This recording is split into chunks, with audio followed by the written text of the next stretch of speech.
Bonjour à tous et bienvenue à ce webinaire. Je m'appelle Rosillo Paniagua et je gère le programme de véhicules à faible émission. Ce webinaire est le troisième d'une série qui fait partie d'un projet qui a été mis en œuvre depuis octobre 2022 en République démocratique du Congo et en Bolivie. L'objectif principal de ce projet est de promouvoir l'exploitation minière responsable et d'améliorer les normes en matière de droits de l'homme, en particulier par le biais des marchés publics. Le projet suit une double stratégie. Nous combinons une approche ascendante en menant des contrôles dirigés par les travailleurs dans les mines ASM et à RDC de Bolivie et en fournissant aux mineurs une meilleure compréhension de leurs droits et de leur rôle dans les chaînes d'approvisionnement mondiales et une approche descendante en utilisant les marchés publics et l'engagement de la chaîne d'approvisionnement pour faire pression en faveur d'une meilleure diligence raisonnable. Nous avons un partenaire, ce projet est subventionné par l'EPRM et également la municipalité de Barcelone. J'aimerais donc prendre un moment pour les remercier de leur soutien. Les gouvernements se concentrent largement sur les solutions technologiques pour lutter contre le changement climatique. Mais les batteries sont essentielles pour de nombreux secteurs, l'électronique, l'automobile et les énergies renouvelables. Toutefois, les mesures prises pour parvenir à une économie à zéro émission de carbone risquent d'accroître l'exploitation de groupes déjà vulnérables. Nous devons veiller à ce que les matières premières et les technologies nécessaires à cette transition profitent aux personnes impliquées dans la production et l'extraction. L'étain et le cobalt sont tous deux très présents dans les chaînes d'approvisionnement de l'électronique et des batteries. Et le cobalt est un minéral essentiel pour la transition énergétique, en particulier pour les industries des TIC et des LEV. Par exemple, près de 90% du cobalt est utilisé dans les batteries LEV. De même, le secteur des TIC est le plus grand consommateur d'étain, principalement en raison de son utilisation comme soudure dans les composants électroniques. Au sein d'Electronics at Watch, nous promouvons et protégeons depuis 10 ans les droits des travailleurs dans les chaînes d'approvisionnement en produits électroniques de nos organisations affiliées. Les mineurs des coopératives artisanales sont souvent confrontés à des conditions de travail précaires, à des pratiques de paiement injustes et à d'autres violations de leurs droits de l'homme et de leurs droits du travail. Mais ils ont rarement accès à des canaux efficaces pour faire part de leurs griefs. Les déséquilibres de pouvoir au sein des coopératives restreignent encore davantage leurs droits. Ce webinaire comprendra une brève introduction sur ce qu'est un mécanisme de réclamation, en particulier dans le contexte de l'exploitation minière à petite échelle. Puis nous aurons une discussion interactive avec nos partenaires de surveillance de Bolivie et de la RDC. Et si nous avons le temps, nous espérons que cela sera suivi d'une session de questions-réponses. Avant d'entamer la discussion interactive, j'aimerais présenter l'orateur aujourd'hui. Tout d'abord, j'aimerais vous présenter ma collègue Handy Labarella, assistante de programme à Electronics Watch. Nous écouterons ensuite notre représentant du Centro de Investigación y Servicio Popular, notre contact en Bolivie et le CISEP, une organisation bolivienne à but non lucratif fondée en 1984 qui travaille en étroite collaboration avec ses coopératives d'Oruro. Et puis, nous écouterons Joseph Chunda, Project Officer au Southern Africa Resource Watch. Avant de commencer, j'aimerais m'assurer d'une chose ou deux parce que nous avons rencontré quelques difficultés techniques. Et notre collègue en République démocratique du Congo rencontrait des problèmes de connexion. Je ne sais pas si Harriet ou Martina peut-être peuvent me laisser savoir hein, si le problème est résolu. Pas pour le moment. Non, Ça n'a pas été résolu, n'est-ce pas? non, pas pour le moment. Pas pour le moment. Puisqu'il rencontre des problèmes de connexion, nous allons commencer la présentation avec Handila, qui va nous fournir une présentation du sujet sur les mécanismes de réclamation et ensuite nous commencerons, nous lancerons la discussion pendant que Joseph peut-être aura eu l'opportunité, la possibilité de nous rejoindre. Nous poserons des questions à Angela, notre partenaire monitoring, euh, et peut-être qu'entre-temps, notre ami aura pu se connecter. Il va falloir faire preuve de souplesse et je suis désolée pour ce contretemps. Hendila, merci. Je vais partager mon écran.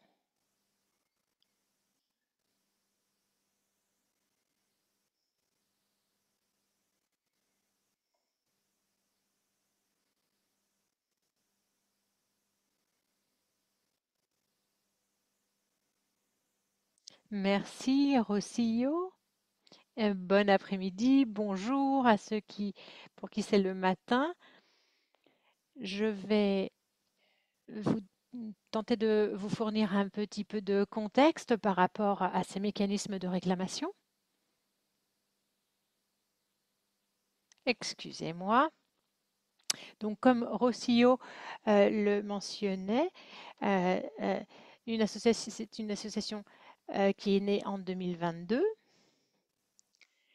Tout d'abord, qu'est-ce qu'une mine coopérative? Il n'y a pas une définition universelle. Nous avons ici inclus des définitions euh, qui a été adoptée par un article, la Loi générale bolivienne sur les coopératives. C'est une association sans but lucratif de personnes physiques et ou morales qui s'associent volontairement, constituant des coopératives sur la base de la solidarité et du travail coopératif afin de satisfaire leurs besoins productifs et de services avec une structure et un fonctionnement autonome et démocratique. Ces coopératives doivent fonctionner selon différents principes, comme celui de la solidarité et de l'égalité. Dans le contexte des activités minières, eh bien, il est fourni un cadre pour les mineurs artisanaux de façon à ce qu'ils puissent s'organiser de façon structurée et afin qu'ils puissent œuvrer de façon unifiée, mais également pour obtenir des bénéfices collectifs. Alors que nous avons échangé avec différentes coopératives, eh bien, nous avons pu voir des problèmes en lien aux droits humains, notamment des paiements, des problèmes de sécurité et euh, une, euh, une protection, euh, un manque de protection, d'équipements de protection qui les mettent en danger. Cela rend cette situation est difficile et il est difficile de changer de droit. Il est important de pouvoir adresser un mécanisme de réclamation euh, afin de trouver des remédiations.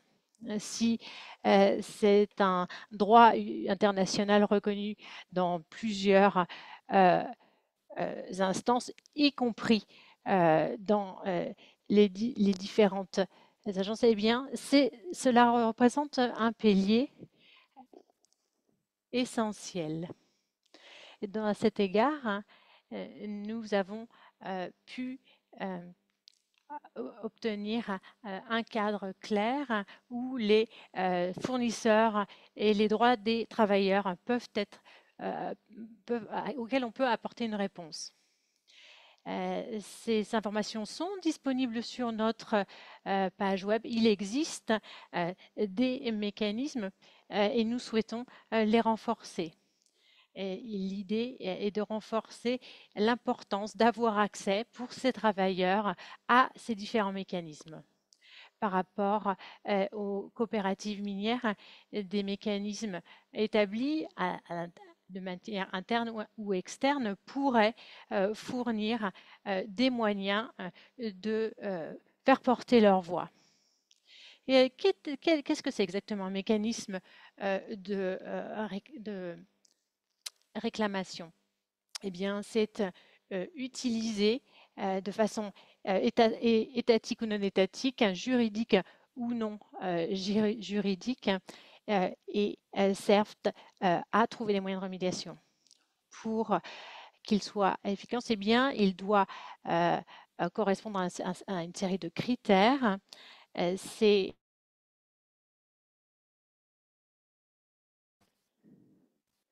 L'interprète a eu une petite coupure de son. Et sinon, ils auront dans ce webinaire, nous nous concentrerons sur des exemples non étatiques de mécanismes de réclamation utilisés par des tiers ou d'autres entreprises et d'utiliser des canaux qui leur permettront de mener à bien leur communication et établir au sein de l'entreprise ou de l'endroit où il se trouve une autre possibilité, et c'est également le mécanisme de réclamation externe grâce à des tiers ou des initiatives. Une façon de pouvoir réunir des réclamations d'une communauté de travailleurs au niveau local. L'existence de ces mécanismes de réclamation peuvent permettre de faire s'effondrer les obstacles qui se posent à une communauté minière. Quoi qu'il en soit, ce mécanisme ne devrait pas empêcher la remédiation judiciaire. Et il est certain que nous pouvons communiquer ces séries de difficultés à travers ces mécanismes. Et enfin, ces mécanismes peuvent être pertinents dans le contexte des coopératives minières, mais je vais maintenant laisser la parole à ma collègue pour qu'il puisse continuer à développer là-dessus. Merci, Handila. Grâce pour ceux qui viennent de nous rejoindre. J'ai déjà prévenu que notre partenaire rencontre des difficultés techniques pour nous rejoindre.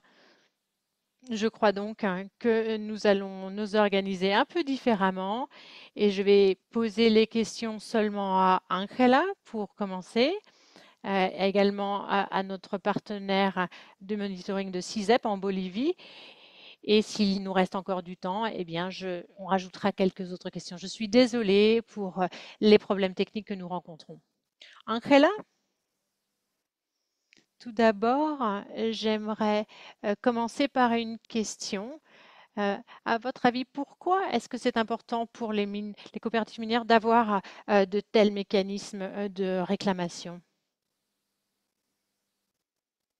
Comme je le disais, oui, bonjour à tous, bon après-midi pour les autres. Et comme je le disait Andy là, eh bien, les coopératives minières en Bolivie,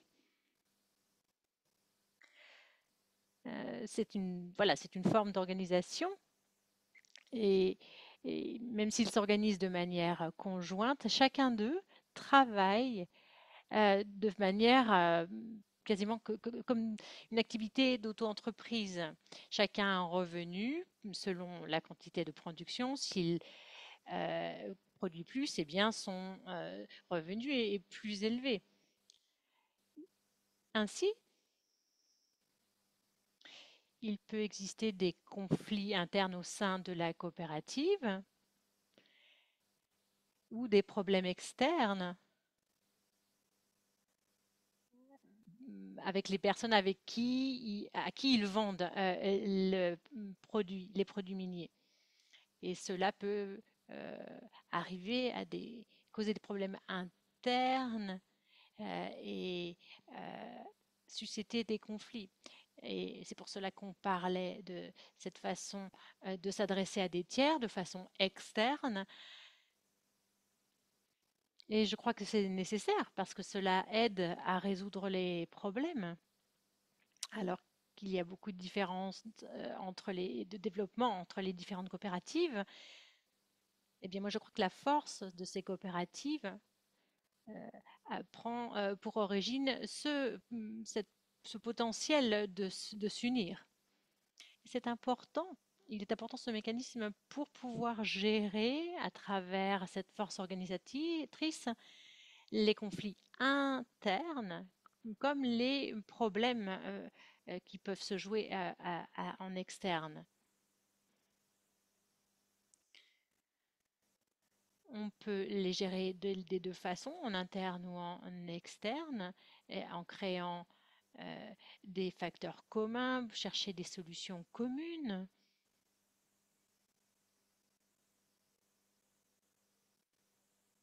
L'organisation de la coopérative en elle-même a un niveau plus grand, plus élargi, un niveau départemental.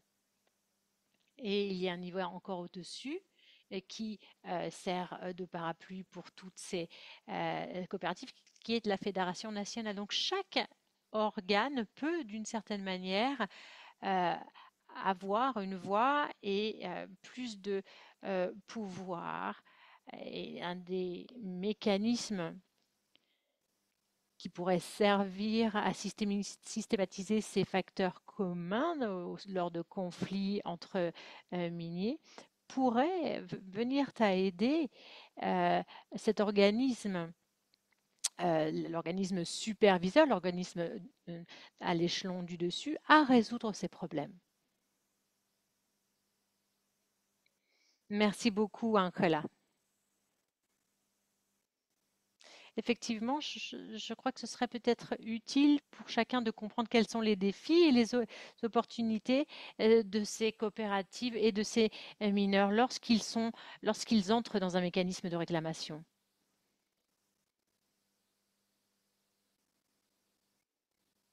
En Bolivie, le défi principal qui existe au sein de la coopérative, c'est savoir qui va gérer ces problématiques.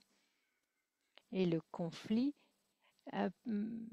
s'adresse à ceux qui le gèrent au sein de la coopérative de façon organisationnelle.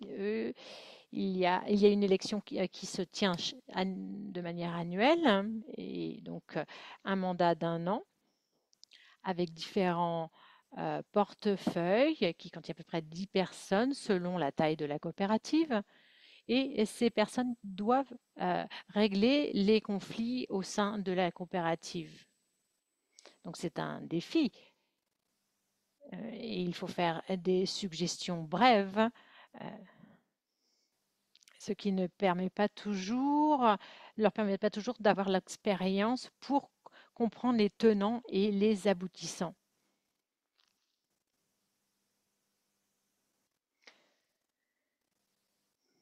Et apporter des réponses à ces problématiques, bien sûr, cela a des limites, hein. Par exemple, quand il s'agit de la commercialisation, même si le directeur, et bon, c'est quelque chose d'assez commun hein, comme problématique au sein d'une coopérative, le fait de faire une réclamation en externe vers les négociateurs peut également effrayer le dire parce qu'ils ont peur des possibles représailles qui peuvent advenir par le fait même de faire des réclamations, de lancer une réclamation.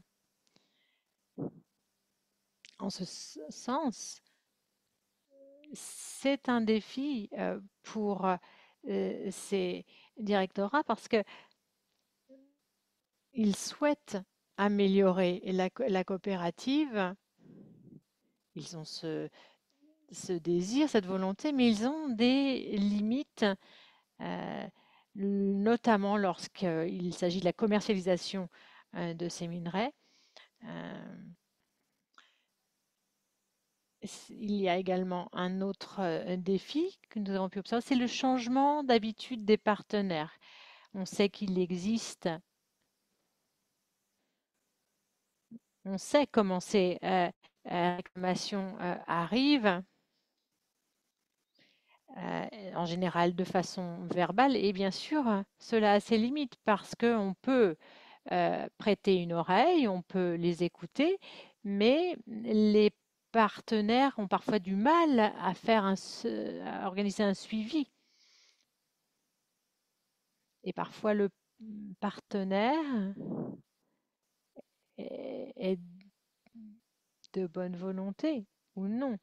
Et cela peut créer des problèmes. C'est un véritable défi.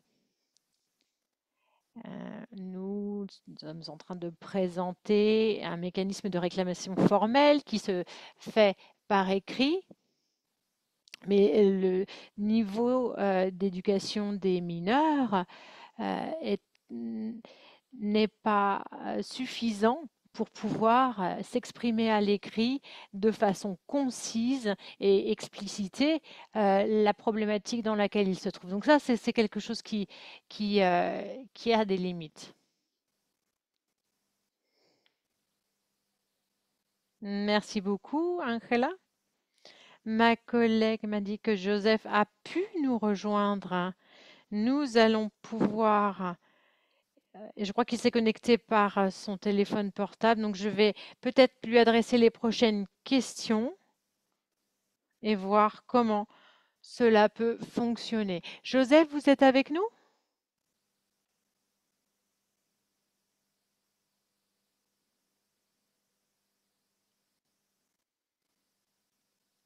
Joseph,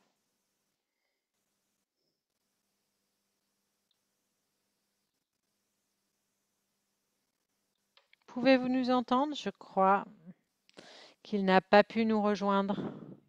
Nous l'avons perdu à nouveau, je le crains.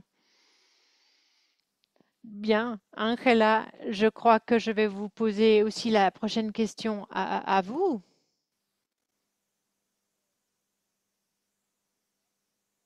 J'aimerais savoir si vous pourriez décrire le mécanisme de réclamation que vous avez essayé d'instaurer dans des coopératives que vous avez monitorées dans la région de Cordoue. Et si vous pourriez également nous dire comment cela fonctionne, qui le gère et comment évolue le système de confiance dans tout cela. Oui, d'abord, je vais vous raconter un peu le processus de ma coopérative. D'abord, eh bien, il est bon de préciser que c'est un mécanisme de réclamation virtuel pour que cela puisse euh, atteindre le maximum de minières. Et cela se fait à travers une application qui s'appelle ICMI, une application de téléphone, et qui aide à faire le calcul des valeurs des minerais. Et cette application est utilisée déjà par certains des partenaires ici à Oruro. Et nous, ce que nous avons essayé de faire, c'est qu'à travers cette app, cela puisse se faire. L'idée était de rendre cela accessible à une majorité et cela à une échelle départementale de miniers. Lorsque nous sommes lancés dans l'aventure, au début, ça n'a pas donné de résultats immédiatement au sein de la fédération. Il y a eu quelques empêchements. Il n'y a pas eu de conflit, d'affrontement direct parce que d'une certaine manière, celui qui était en lien avec la délégation impliquait la gestion et évidemment cela posait la question d'un paiement juste pour les mineurs. Ça représentait voilà, une source potentielle de conflit.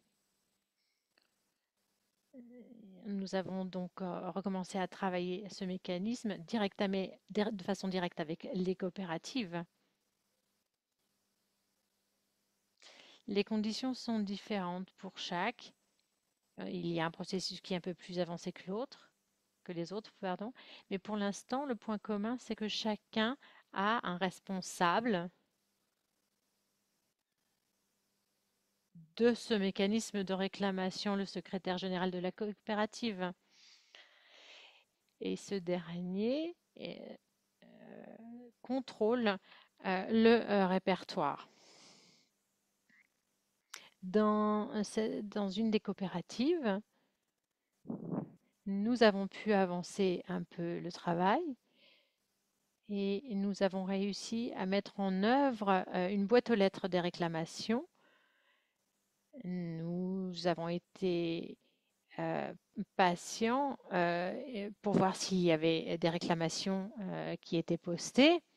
Pour l'instant, nous n'avons pas eu beaucoup de réponses, mais nous sommes mis d'accord avec le répertoire.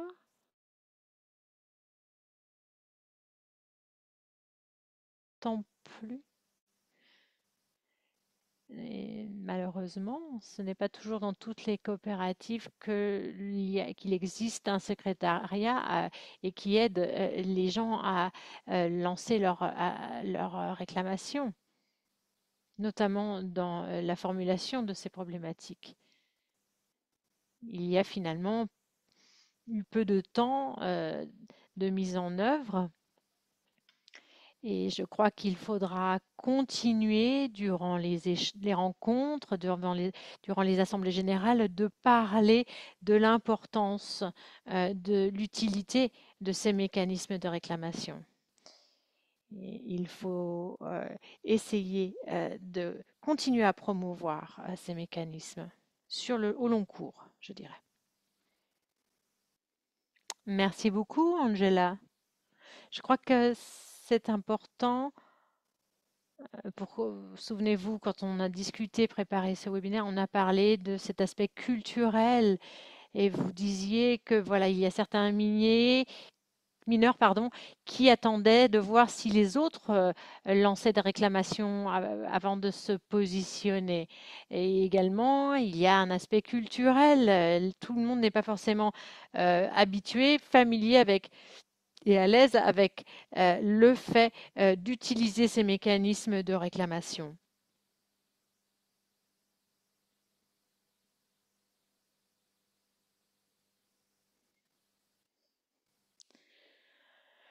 Ma façon de le voir, c'est effectivement, ça fait partie du défi, hein. C'est un cercle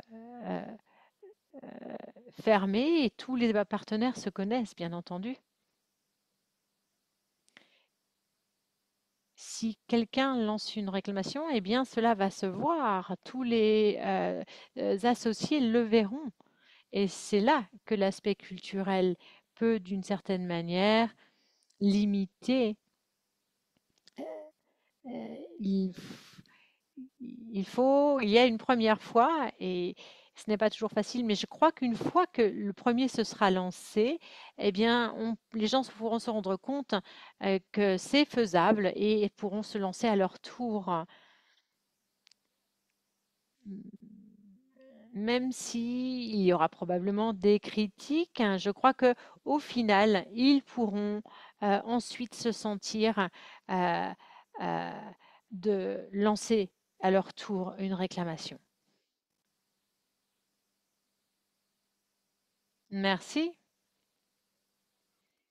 Je vais à nouveau essayer de voir si Joseph a pu nous rejoindre et s'il peut participer. Joseph, est-ce que vous m'entendez?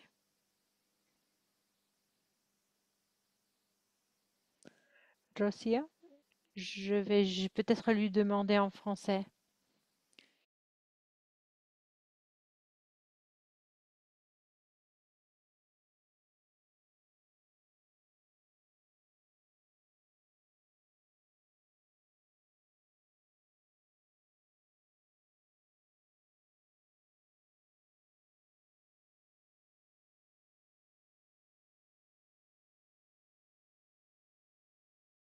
Il a peut-être des problèmes de son.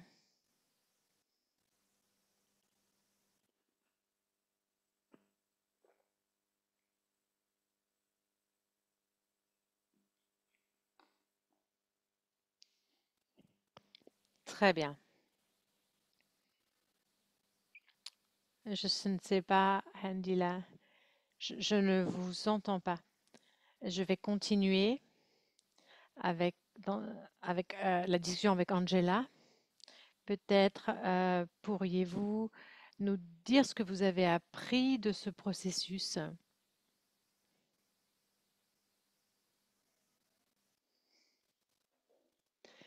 Tout d'abord,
le fait de communiquer, de transmettre cette information au prochain directeur implique un certain travail. Et on s'est donc rendu compte que c'est un processus un peu plus long que ce que nous avions pensé initialement. Merci beaucoup, Angela. Ce que nous allons faire, j'ai bien entendu davantage de questions, mais ce que j'aimerais faire, c'est essayer de lancer la séance de questions-réponses pour éventuellement entendre les commentaires ou les questions de nos participants. Si vous souhaitez poser une question, posez-la dans le chat et ensuite nous pourrons demander à Angela d'y répondre.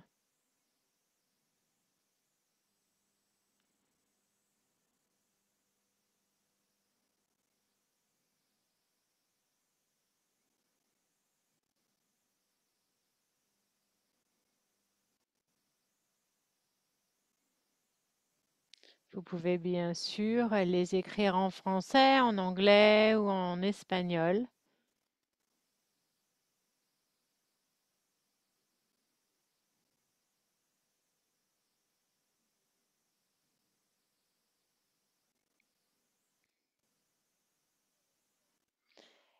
Je vais lire la question de Martina Trushnak.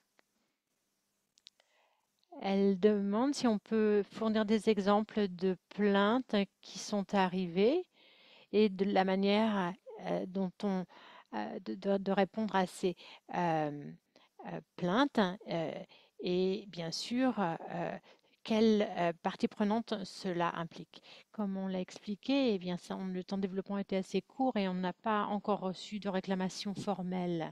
Cependant, en parlant, bien, la coopérative qui a eu la plus longue durée de mise en œuvre a déjà eu des réclamations verbales. Je, je vais vous donner un des exemples de réclamations. Euh, on a parlé du fait que chaque partenaire reçoit selon son revenu sa production. Et au sein de la mine, ils ont un poste de travail pour minier. Quand un partenaire envahit un autre poste de travail d'un autre euh, collègue, eh bien, on a pu déjà avoir des réclamations qui se transmettaient de manière verbale. La coopérative, dans ces cas-là, essaye de le gérer. Ils essaient de faire en sorte qu'il n'y ait pas ce genre de problème entre eux. Merci beaucoup, Angela. Nous avons une autre question de Sofia González qui demande si les coopératives aient reçu le soutien d'autres entreprises dans le secteur minier pour, pour établir ces mécanismes de réclamation. Pour l'instant, non, ils n'ont pas reçu de soutien. On espère qu'à l'avenir, ils pourront systématiser ces, ces éléments de réponse par rapport au conflit de commercialisation. C'est vraiment un aspect très spécifique. On espère bien pouvoir obtenir un soutien des entreprises minières, des fonderies, pour pouvoir résoudre ces conflits. Parce que pour les résoudre, euh, il faut les seuls qui sont à même d'aider à apporter des réponses, eh bien, le feront à travers un dialogue. Pour l'instant, ça ne s'est pas encore fait, mais nous espérons que cela pourra se faire à l'avenir.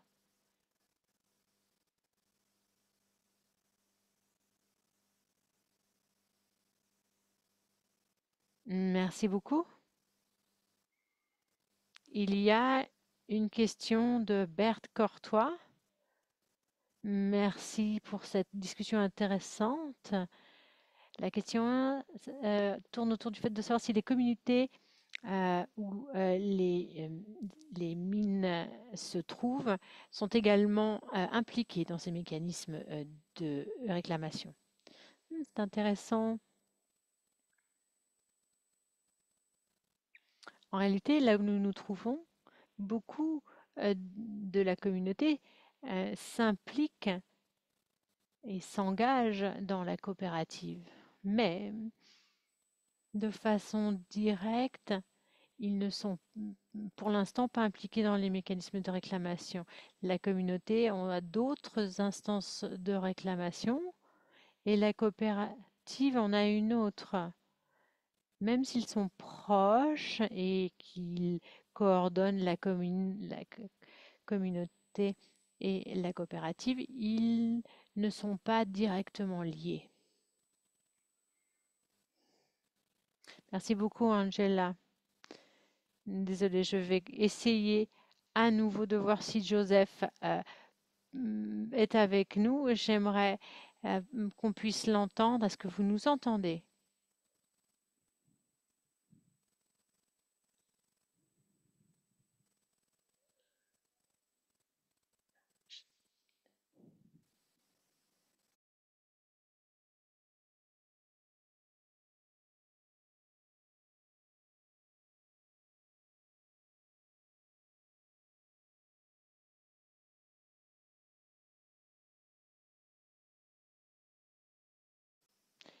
Il semblerait que cela ne fonctionne pas. Je voulais juste essayer une nouvelle fois. C'était important d'écouter son avis et de savoir ce qu'ils avaient fait de leur côté. Bien, je réessayerai un peu plus tard. Il y a une autre question de Maria Petrova. Merci d'avoir partagé votre vision. Ma question, c'est de savoir si le management qui reçoit et qui gère les réclamations, euh, on se demande s'ils peuvent vraiment véritablement gérer cela de manière équitable et objective lorsque ces réclamations s'adressent au CA. Et c'est si vous pouviez juste nous expliquer, Angela, comment fonctionnent les coopératives et la relation entre la coopérative, les fonderies, les négociants, ça pourrait essayer de nous aider à apporter une réponse à cette question. Très bien. Comme je le disais, il existe une base de 10 personnes qui se chargent de gérer le mécanisme de réclamation. Et quelques-unes des coopératives vendent de manière conjointe ces minerais. Et de cette façon-là, euh, euh, c- cet organisme tente de négocier avec les fonderies ou avec les commerçants, selon où ils vendent leurs minerais. Et euh, voilà, ils reçoivent l'argent et ensuite il est réparti selon les partenaires. Et je sais que individuellement, c'est géré et cela passe bien sûr par les fonderies ou les négociants et ils reçoivent leur part. Les réclamations, s'il y en a, peuvent passer par ce canal. Et dans certains cas, il, dans certains cas, par exemple en problématique de sécurité et de santé, sécurité au travail, je sais que certains partenaires ont réclamé que quelques secteurs, je sais que par exemple il y avait des soucis euh, euh, dans, il fallait réparer, l'interprète entend des interférences. Je sais que cela a pu arriver et que l'idée ici, cela représentait une possibilité, une occasion pour nous. Et c'est plus difficile de faire des réclamations de façon verbale et de façon écrite. Cela pourrait être fait de manière un peu plus claire, de plus simple et accessible pour eux. Et il y avait et s'il y a une réclamation particulière de la part de cette voie-là, eh bien oui, il pourrait y avoir des conflits d'intérêts. Il, il existe un tribunal disciplinaire au sein de la coopérative qui aide à résoudre ces problèmes lorsqu'ils adviennent.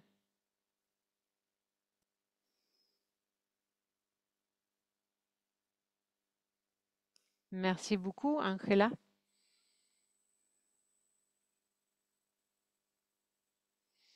J'aimerais vous poser une question. Vous avez été très critique par rapport à la mise en œuvre de ce mécanisme de réclamation au sein de ces trois coopératives. Et maintenant que ce mécanisme sont installés dans ces trois coopératives, comment voyez-vous le rôle que vous pourriez jouer pour la mise en œuvre de cela, pour l'implémentation? Je crois que notre rôle est un rôle de canalisateur. Euh, il faut pouvoir rendre ce mécanisme durable. Et au moment où les mineurs se rendront compte que ça leur est utile, eh bien, cela passera par tout type d'instances. On pourra également atteindre des fédérations du niveau du dessus. Une fois le fonctionnement, une fois que le fonctionnement sera familier, il faudra s'arranger pour que cela ait un fonctionnement durable. Bien sûr que nous canalisons, nous avons cette fonction et il faut faire la promotion de cet instrument pour que cela puisse se déployer. Et bien sûr, nous espérons tous que cela fonctionne, mais notre rôle essentiel est de canaliser, d'être le canal. À moins qu'il y ait plus de questions de la part du public, évidemment, sentez-vous à l'aise de les écrire dans le chat. J'ai une autre question par rapport à l'implication des mineurs au sein de ces trois euh, coopératives dans la conception de ces mécanismes. Bien sûr, j'imagine que vous avez eu des discussions au sein de l'Assemblée. Quelle était leur vision, de quelle manière étaient-ils impliqués dans ces mécanismes de réclamation? D'abord, dans la première étape pour cette application, ils nous ont aidés par rapport au formulaire. Les coopératives ont été très enthousiastes de pouvoir se positionner grâce à cette application. Ils sentaient un soutien non négligeable. De la même manière, ils ont participé, ils ont essayé de voir comment évoluait le mécanisme, savoir qui s'en chargeait, qui le gérait. Et voilà, il y avait toute ce suivi de l'installation et du lancement. Et en assemblée avec les partenaires, il y a aussi quelque chose qui nous a aidés. Euh, ils ont demandé qu'il soit possible de faire des réclamations, soit de façon personnalisée, soit de façon anonyme. Euh, donc deux possibilités, une façon publique, de manière totalement identifiée, et une autre manière euh, non directe et de façon anonyme. Ça, ça a été une façon de faire participer les mineurs. On essaye aussi de faire cela de manière virtuelle, mais nous en sommes encore au début. Merci beaucoup, Angela. Il y a encore quelques questions dans le chat. Merci beaucoup pour cette présentation, puisqu'il n'y a pas eu de mécanisme de réclamation qui ait été signalé pour l'instant. Nous aimerions, de- euh, nous aimerions savoir ce que ferait le secrétariat ou le CA en cas d'urgence. Par exemple, lors d'une blessure ou d'un accident qui coûterait la vie à un des travailleurs. Quel serait le remède le plus rapide euh, pour des travailleurs affectés par cela, concernés par cela? Comme nous le disions, la forme écrite pour l'instant n'est pas utilisée, mais la forme verbale et directe, oui. Et en général, les instances agissent de manière immédiate. Il y a assez peu de temps, il y a eu quelque chose qui s'est passé, un problème de sécurité au sein de la coopérative où était, euh, où il y a eu une chute au sein de la mine. Et ça a été rapporté euh, au directoire et il, les partenaires se sont tournés, se sont succédés les uns aux autres pour porter à connaissance ce qui s'était passé. Ce- En général, les conflits internes et spécifiques à la sécurité sont plus directs et se gèrent de manière plus immédiate.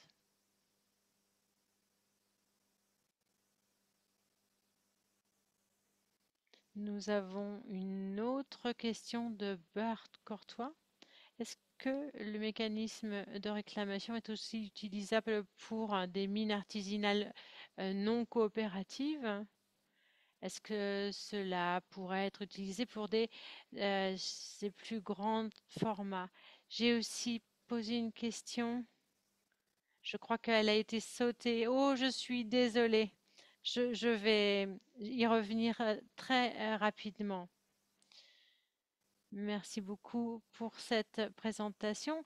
Euh, J'aimerais savoir si l'aspect juridique sont en lien avec ces mécanismes. Je pose cette question parce que dans le contexte où je vis, en Afrique du Sud, les activités artisanales sont criminalisées et nous pourrions être amenés à lancer ce type de remédiation. en cas d'activité clandestine. Merci.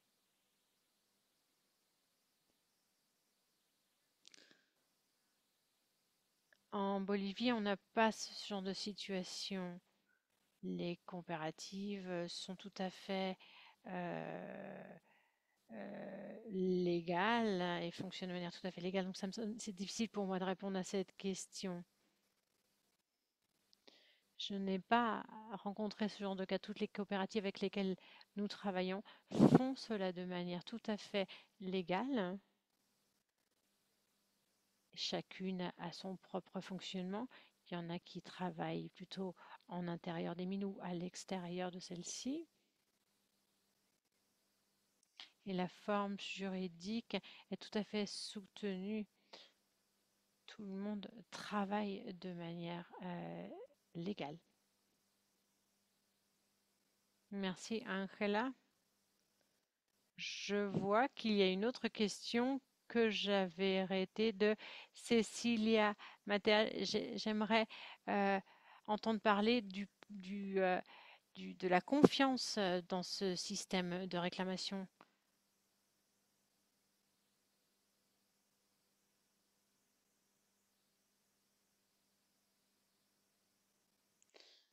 Mm.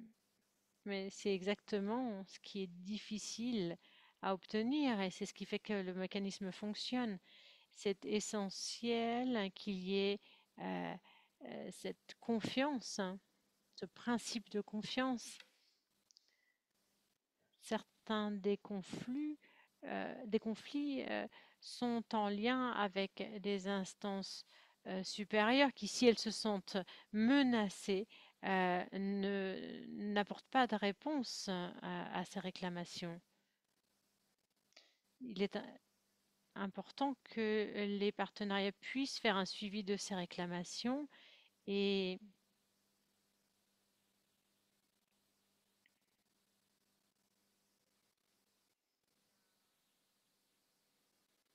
au sein de la coopérative, tous les partenaires ont tous un pouvoir égal. Et finalement, lorsqu'ils se réunissent en assemblée générale, il y a une possibilité de s'adresser au président. Et dans l'assemblée, il y a un plus grand pouvoir. Une fois que cela est mis en place et qu'il y a ce principe de confiance, ils pourront s'adresser de manière plus directe.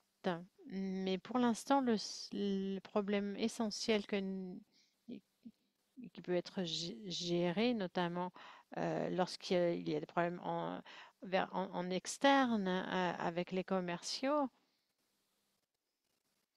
hum, il s'agit de pouvoir au final négocier de manière plus directe avec avec les commerciaux. Et peut-être qu'il faudrait systématiser. Il faudrait noter ce caractère systématique de conflit qui parfois concerne les partenaires, hein, et, et qui s'adresse à certains commerçants ou à certaines fonderies.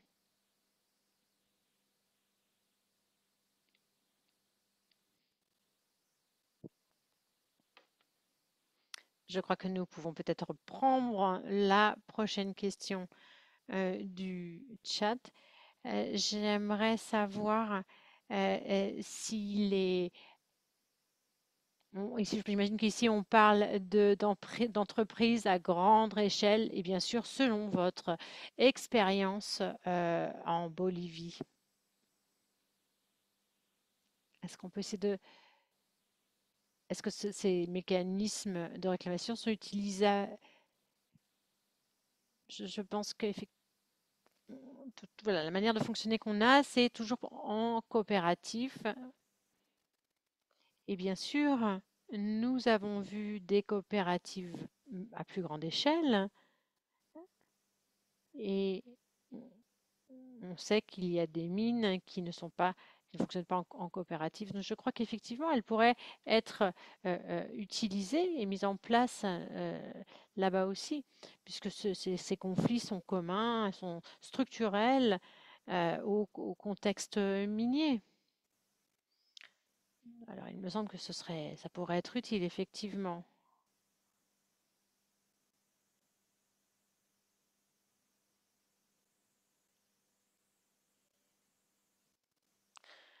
Merci, Angela. Je vais clore ce webinaire. J'aimerais remercier Angela, m'excuser pour les problèmes techniques qui se sont posés durant cette heure. Malheureusement, nous n'avons pas pu entendre l'avis de Joseph Hyunda. Merci à tous ceux qui nous ont écoutés. Euh, et nous enverrons toutes les informations si vous avez encore des questions pour moi, pour Angela ou Joseph. Merci beaucoup d'avoir participé à ce webinaire aujourd'hui.